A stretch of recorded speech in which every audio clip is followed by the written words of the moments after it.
حدیث پاک میں آتا ہے نا، جامع ترمذی کی حدیث ہے، حضور علیہ السلام نے فرمایا کہ قیامت کا دن ہوگا، اللہ ایک بندے کو بلائے گا، فرشتوں کو حکم دے گا کہ اس کا نام اعمال میرے سامنے کھولو، اس نے دنیا میں کیا عمل کیا تھا۔ فرشتے اس کے نام اعمال کے گناہوں کے 90 رجسٹر کھول کر رکھ دیں گے۔ اتنا بڑا گناہ گار کہ 90 رجسٹر لائن لگی ہوئی ہے، ایک بندے کے گناہ۔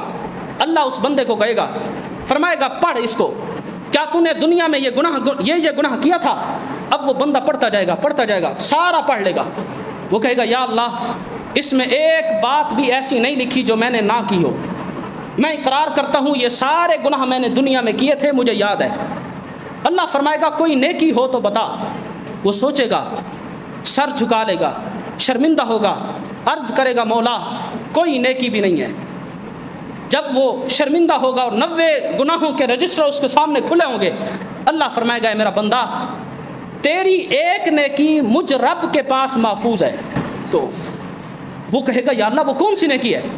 تو اس کے سامنے ایک رکا پیش کیا جائے گا، چھوٹی سی پرچی، عربی میں کہا جاتا ہے بطاقہ، اس حدیث کا نام بھی حدیث بطاقہ ہے۔ حضور نے فرمایا کہ اللہ اس کے سامنے ایک چھوٹا سا رکا سامنے کرے گا، وہ کہے گا یا اللہ 90 گناہوں کے رجسٹر اور ان کے مقابلے میں ایک چھوٹی سی پرچی، نیکیاں صرف اتنی اور گناہ اتنے بڑے، یا اللہ یہ پرچی تو میرے کسی کام کی نہیں ہے۔ اللہ فرمائے گا یہ بڑے کام کی ہے۔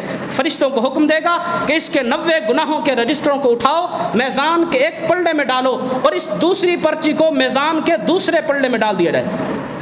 اب سب کے سامنے حساب ہو رہا ہے، ایک طرف 90 گناہوں کے رجسٹر، دوسری طرف چھوٹا سا رکا۔ میزان کے پردے کے اندر جب ڈالا جائے گا، وہ پرچی والا جو میزان کا پردہ ہوگا وہ بھاری ہو جائے گا۔ پھر وہ بندہ پوچھے گا یا اللہ یہ کیسی پرچی تھی؟